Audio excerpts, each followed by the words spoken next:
তুমি কবর জল করো ওগো মোর প্রিয় নবী।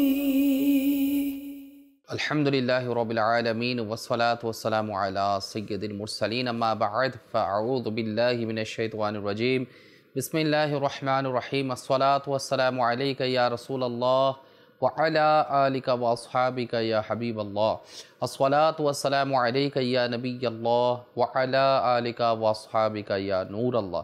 প্রিয় ইসলামী ভাইরা, মাদানী চ্যানেলের দর্শক শ্রোতা, আরও একবার মাদানী চ্যানেলের ধারাবাহিক অনুষ্ঠান কবরবাসীর ঘটনাবলী অনুষ্ঠানে আপনাদেরকে স্বাগত জানাচ্ছি। আল্লাহ তাআলার দরবারে আমরা ফরিয়াদ করি, আল্লাহ তাআলা যাতে আমাদেরকে দুনিয়া এবং আখিরাতের মধ্যে মঙ্গল দান করেন। নবী পাক সাল্লাল্লাহু তাআলা আলাইহি ওয়াসাল্লামের উপর দরুদ শরীফ পাঠ করার বরকতে অনেক কিছু নসিব হয়। এর মধ্যে একটা আছে এরকম যে নবী পাক সাল্লাল্লাহু আলাইহি ওয়াসাল্লাম ইরশাদ ফরমান, যখন তোমরা কোনো কিছু ভুলে যাও তবে আমার উপর দরুদ শরীফ পাঠ করো, স্মরণে এসে যাবে। আমরা চেষ্টা করবো নবী পাক আলাইহিস সালাতু ওয়াস সালামের উপর দরুদ শরীফ পাঠ করা। কোনো কিছু হারিয়ে গেলে কিংবা আমরা খুঁজে পাচ্ছি না, দরুদ শরীফ পাঠ করবেন। কিছু একটা বলতে চাচ্ছেন, ভুলে গেছেন, তো আপনি স্মরণচ্যুত হয়ে গেলে আপনি দরুদ শরীফ পাঠ করবেন। ইনশাআল্লাহ দরুদ শরীফের বরকত আপনি নিজেই দেখতে পাবেন। আল্লাহ পাক আমাদেরকে কবুল করুক। সাল্লু আলাল হাবিব সাল্লাল্লাহু তাআলা আলা মুহাম্মদ সাল্লাল্লাহু তাআলা আলাইহি ওয়াসাল্লাম। প্রিয় ইসলামী ভাইরা, মাদানী চ্যানেলের দর্শক শ্রোতা, আল্লাহ পাক আপনাদেরকে কবুল করুক। আমরা গত পর্বে শুনেছিলাম পুল সিরাতের পরিচিতি সম্পর্কে। এই কবরবাসীর ঘটনা বলে অনুষ্ঠানে আমরা পরকালীন বিষয়, পরকালীন সফর, কবরের অবস্থা দিই এবং বিভিন্ন বিষয় সম্পর্কে আমরা আলোচনা শ্রবণ করি। তো ইনশাআল্লাহ তাআলা পরকালীন অনেক বড় বড় ধাপ রয়েছে, যে ধাপগুলো আমাদেরকে অতিক্রম করতে হবে। আর এই সমস্ত ধাপ সম্পর্কে যদি আমাদের আইডিয়া না থাকে, সেক্ষেত্রে আমরা আল্লাহ সুবহানাহু ওয়া তাআলার ইবাদত দেখে আমরা ধাবিত হতে পারবো না। কারণ কঠিন থেকে কঠিন ধাপের কথা যখন আমরা স্মরণ করব, তখন আমাদের অটোমেটিকলি পাবে আল্লাহ তাআলার নাফরমানিমূলক কাজগুলো থেকে বিরত থাকার একটা সুযোগ আমাদের নসিব হবে, ইবাদত করার অপরচুনিটি চলে আসবে, যে আমাদের এই কণিকের জিন্দেগি পরকালীন এত বড় বড় ঘাটে আমরা কীভাবে পার হব। আর হ্যাঁ, আগেরকার যারা সাহাবায়ে কেরাম, আগেরকার যারা বুজুর্গানে দ্বীন অনেক রয়েছে, যারা এই পুল সিরাত সম্পর্কে পরকালীন বিষয়ে তারা খুবই নিজেদের মধ্যে অস্থিরতার মধ্যে থাকতো এবং টেনশন ফিল করতো, যেটা আমাদের মধ্যে খুব কম সংখ্যকই দেখা যায়। আর সেই সমস্ত ঘটনা ইনশাআল্লাহ তারা আপনাদেরকে উপস্থাপন করার চেষ্টা করব, যাতে করে আমাদের পরিস্থিতি কেমন করা দরকার। যারা আল্লাহ হাবিব সাল্লাল্লাহু আলাইহি ওয়াসাল্লামের জিয়ারত পেয়েছে, যারা আল্লাহওয়ালা হয়েছে, আল্লাহর ওয়ালি হয়েছে, আল্লাহ তাআলা যাদেরকে পছন্দনীয় করেছেন, এদের অবস্থা যদি এমন হয়, তাহলে আমরা যারা সাধারণ রয়েছি, আমাদের দ্বারা না জানি কত গুনাহ সংগঠিত হয়ে যাচ্ছে, আমাদের স্থান থেকে আমাদের কেমন হওয়া উচিত একটু কল্পনা করা আবশ্যক রয়েছে। আসুন আমরা এমন একটা ঘটনা শ্রবণ করি যে পুল সিরাতের ব্যাপারটা আসলে এত সহজ নয়। এটা পার হওয়া নিয়ে জানি না আমি আপনি কতটুকু চিন্তিত, কিন্তু আগেরকার বুজুর্গানেরা খুবই চিন্তিত, পেরেশান থাকতেন। যেমন হযরতে সাইয়েদনা আল্লামা জালালউদ্দিন আশ-শাফিঈ রাহমাতুল্লাহ আলাইহি নকল করেছেন, হযরতে সাইয়েদনা আব্দুল্লাহ বিন রাওয়াহা রাদিয়াল্লাহু তাআলা আনহু কান্নারত অবস্থায় দেখে তার সম্মানিতা স্ত্রী আরজ করল, হে আমার মাতার তাজ, কোন বিষয়টি আপনাকে এত বেশি কাঁদাচ্ছে, আপনি কান্না করছেন কেন? তিনি রাহমাতুল্লাহ আলাইহি ফরমালেন, আমার স্মরণে পড়ছে আল্লাহ পাক রব্বুল আলামিনের ওই মহান বাণী, যেটা সূরা মরিয়মের আয়াত নম্বর 71। আল্লাহ তাআলা কি ইরশাদ ফরমান, তরজমাই কানজুল ঈমান, এবং তোমাদের মধ্যে এমন কেউ নেই যে দোজক অতিক্রম করবে না। আপনার প্রতিপালকের দায়িত্বে এটা আবশ্যক, স্থিরকৃত বিষয়। পুল সিরাত জাহান্নামের উপর দিয়ে স্থাপন করা হবে, যার কারণে এই যে দোজক প্রত্যেককে অতিক্রম করতে হবে। একটা হচ্ছে অতিক্রম করা, অতিক্রম করা মানে দোজকে প্রবেশ করা নয়, অর্থাৎ দোজক অতিক্রম করে সামনে অগ্রসর হতে হবে। তাহলে দেখুন তারা কীরকম ক্রন্দনরত অবস্থায় ছিল। হ্যাঁ, তারা কেমন না কান্নাকাটি করতো আল্লাহ তাআলার ভয়ে, পুল সিরাতের ভয়ে, জাহান্নামের ভয়ে। আজ আমরা কি সার্টিফিকেট পেয়ে গিয়েছি? আমরা কি এত বেশি নেকি অর্জন করে ফেলেছি? আমরা কি করে ফেলেছি যে আমরা হাসতে হাসতে নিজের খেল খুশি মতো আমরা জীবন অতিবাহিত করব? পরকালীন বিষয়ে কি আমাদের একটু চিন্তা করার সময় কি নেই? আসুন আমরা শ্রবণ করি হযরতে সাইয়েদনা আবু মাইসারা বিন সুরাহবিল রাহমাতুল্লাহ আলাইহি, ইনি একদা বিছানায় আরাম করতে গেলেন। হঠাৎ তিনি অস্থির হয়ে বলতে লাগলেন, আমার মা যদি আমাকে প্রসব না করতেন। এতদ শ্রবণে তার মুহতারামা স্ত্রী আরজ করলেন, আপনি কেন এরকম বলছেন? আপনার এরকম বলার কারণটা কি? তিনি ফরমালেন, নিঃসন্দেহে আল্লাহ তাআলা আমাদেরকে জাহান্নাম অতিক্রম করার খবর দিয়েছে, কিন্তু জাহান্নাম থেকে রক্ষা পাবো কিনা সেটা নিশ্চয়তা দেননি। তাহলে যারা আল্লাহওয়ালা পরেজগার ব্যক্তি, যারা আল্লাহ তাআলার ইবাদতের মধ্যে মুশগুল থাকতো, তারা এত কিছু হওয়ার পরেও তারা কেমন না চিন্তিত ছিল, কেমন না পেরেশানগ্রস্ত ছিল।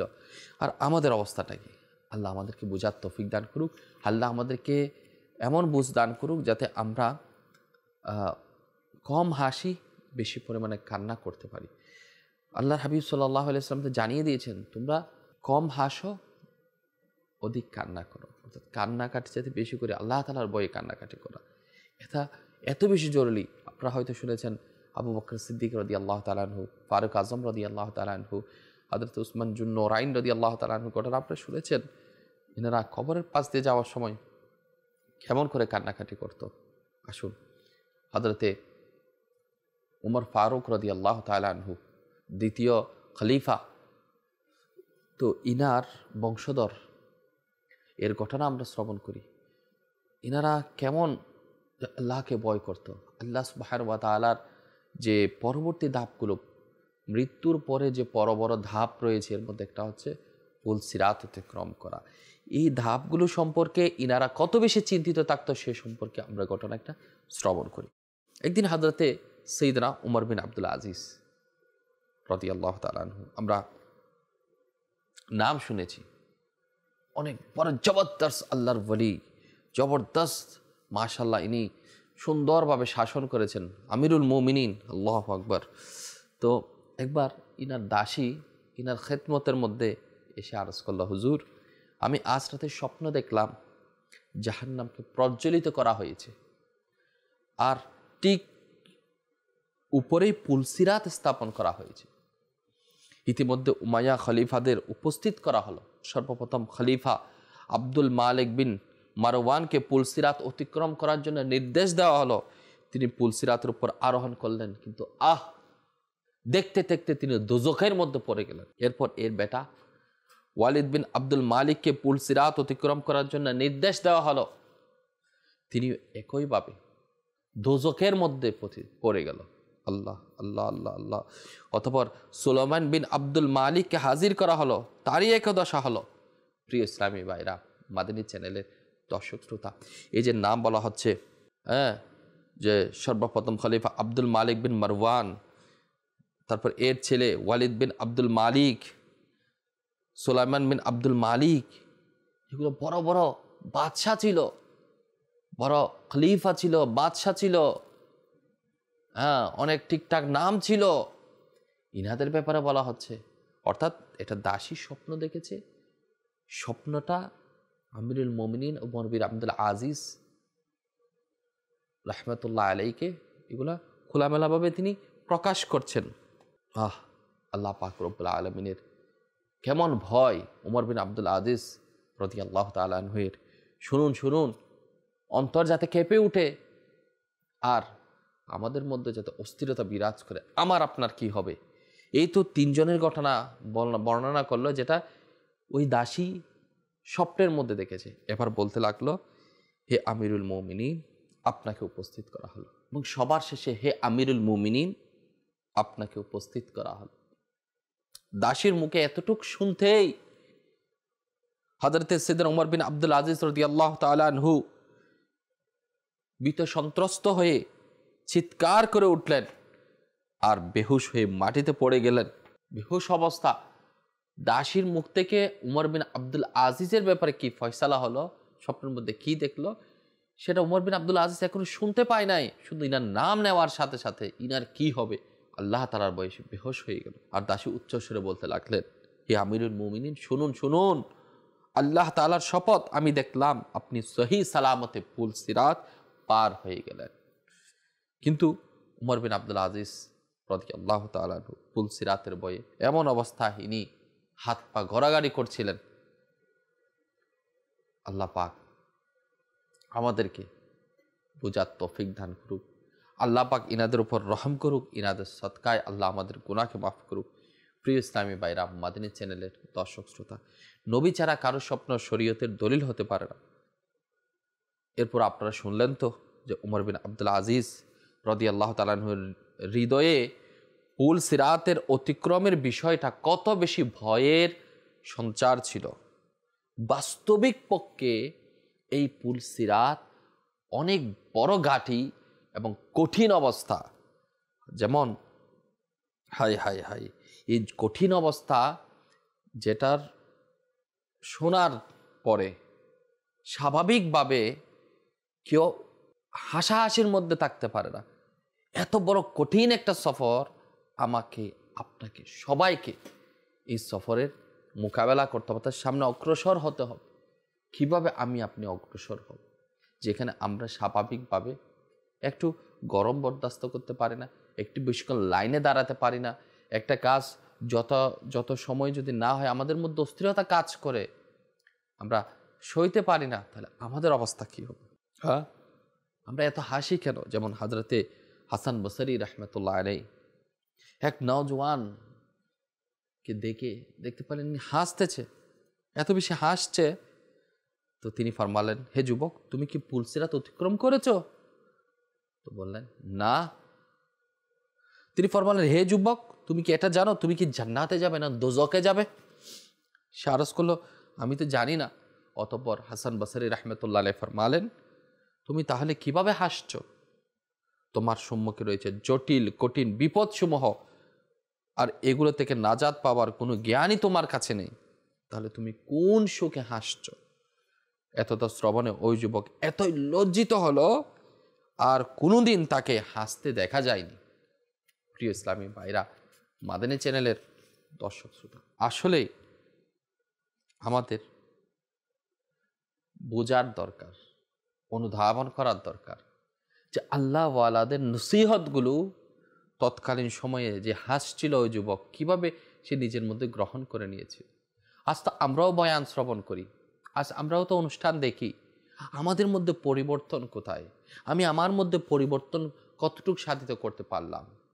তাহলে বোঝা যায় দিন পার হচ্ছে, রাত অতিবাহিত হয়ে যাচ্ছে, সময় পেরিয়ে যাচ্ছে, হায়াত ফুরিয়ে যাচ্ছে, অথচ আখিরাতের প্রস্তুতির ব্যাপারে পরকালীন এই বড় বড় ধাপগুলো আমরা কিভাবে অগ্রসর হব সে বিষয়ে কোনো চিন্তাই মাথার মধ্যে না রেখে দুনিয়ার টেনশন, দুনিয়ার পেরেশানি, দুনিয়ার মুসিবত, দুনিয়ার রোগ, এগুলো নিয়ে আমরা এত বেশি ব্যস্ত, পরকালীন সফরের আমাদের কোনো জ্ঞান নাই বললেও চলে।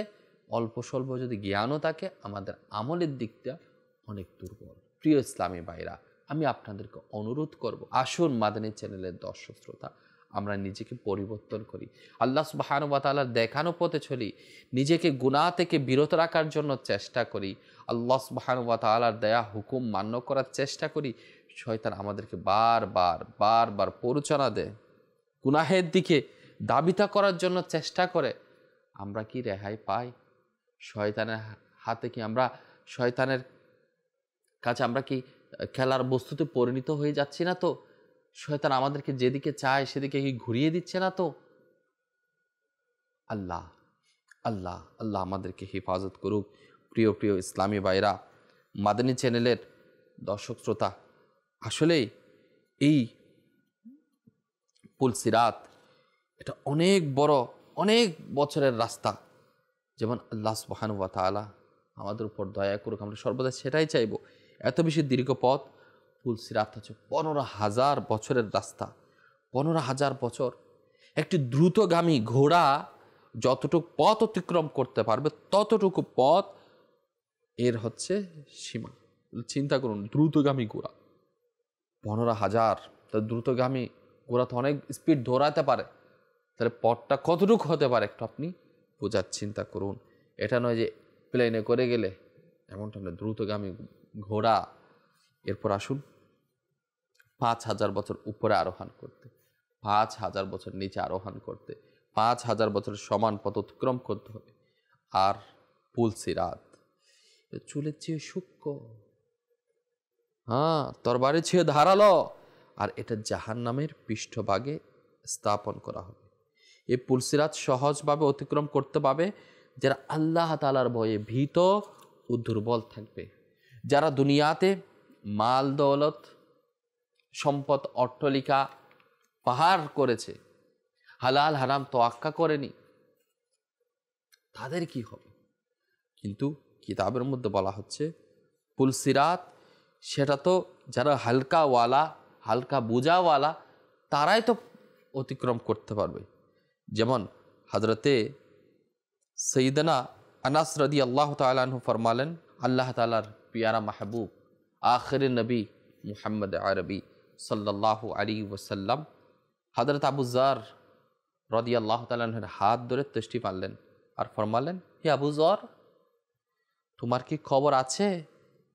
আমাদের সম্মুখে একটি শক্ত ঘাঁটি আছে যা একমাত্র হালকা বোঝাওয়ালা মানুষই সহজভাবে অতিক্রম করতে পারবে।